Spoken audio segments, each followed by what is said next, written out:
Hello സുഹൃത്തുക്കളെ, അപ്പോൾ എൻ്റെ ആദ്യത്തെ കഥ, ചെറിയൊരു കഥ ഞാൻ പറയാൻ ശ്രമിക്കുകയാണ്. മിന്നാമിന്നുങ്ങ് പോലെ വഴിയോര വിളക്കുകൾ നീണ്ടു നിരന്ന് കിടക്കുന്നുണ്ട്. മഴ പെയ്തൊഴിഞ്ഞ അന്തരീക്ഷം, നടവഴിയിൽ ചിന്നിയ കണ്ണാടി പൊട്ടുകൾ പോലെ വെള്ളം കെട്ടി നിൽക്കുന്നുണ്ട്. പതിയെ ഞാൻ നടന്നു. പല ഓർമ്മകളും ആ ശൂന്യതയിൽ ഒരു വിറയലോടെ എൻ്റെ ശരീരത്തെ കുളിർമയേകി വന്നണിനിരന്നിരുന്നു.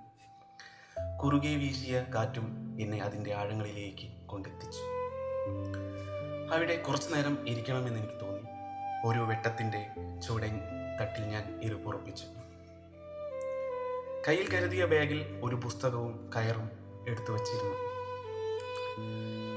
നഷ്ടമായി പോയതിൻ്റെ തീരാവേദനയിൽ മനസ്സിൽ ഉണർന്ന തീരുമാനങ്ങളിലെ നിരസിക്കാതെ വിധിക്കാൻ ഞാൻ തയ്യാറായി ഇറങ്ങിയതാണ്. ചെയ്യേണ്ടതെല്ലാം മറന്നു. സ്നേഹിക്കുന്നവരെ കൂടെ നിർത്താൻ പഠിക്കാത്ത, തികച്ചും ഒറ്റപ്പെട്ടു പോയൊരു ജീവിതത്തിൽ വെന്തു നീറുകയായിരുന്നു.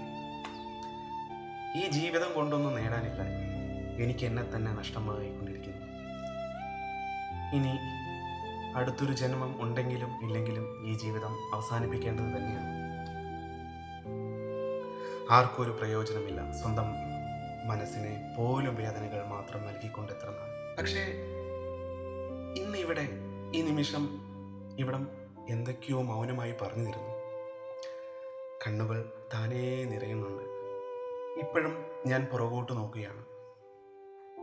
ഇപ്പോഴത്തെ എൻ്റെ ഈ ദയനീയമായ അവസ്ഥയ്ക്ക് കാരണമായത്, ഇതെല്ലാം ഓർമ്മയുറയ്ക്കുന്ന പ്രായം തൊട്ടപ്പോഴാണ് വാണിരുന്ന ജീവിതം ഇങ്ങനെയൊക്കെ ആക്കി തീർന്നത്. അതിനു മുന്നും ജന്മമെടുത്ത സമയം മുതൽ എന്നെ കരുതലിൻ്റെയും പ്രാർത്ഥനയുടെയും ലാളനവും സ്നേഹവും നിറച്ചു ശരീരവും മനസ്സും ഉറപ്പാവുന്നത് വരെ പഠിപ്പിച്ചും വഴികാട്ടിയായും അച്ഛനും അമ്മയും ഒക്കെയാണ്. ആ കാലത്തിലേക്ക് പിന്തിരിഞ്ഞു നോക്കുകയാണെങ്കിൽ ഞാൻ അവരെ വേദനിപ്പിക്കാനും അവർക്കെതിരെയായി ഒന്നും അരുതാത്തത് പ്രവർത്തിക്കാൻ പാടില്ലായിരുന്നു.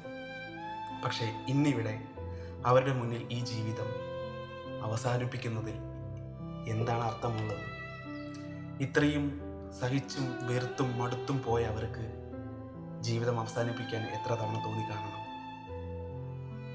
എന്നിട്ടും വീണ്ടും സ്നേഹിക്കാനും സഹിക്കാനും അവർക്കെന്നല്ലാതെ മറ്റാർക്കാണ് കഴിയുക? എൻ്റെ കൊച്ചു കഥ ഇവിടെ തീരുന്നു. ഇതൊരു ചെറിയൊരു ഭാഗം. ഓക്കെ, കമൻറ്റ് ചെയ്യാൻ മറക്കരുതേ.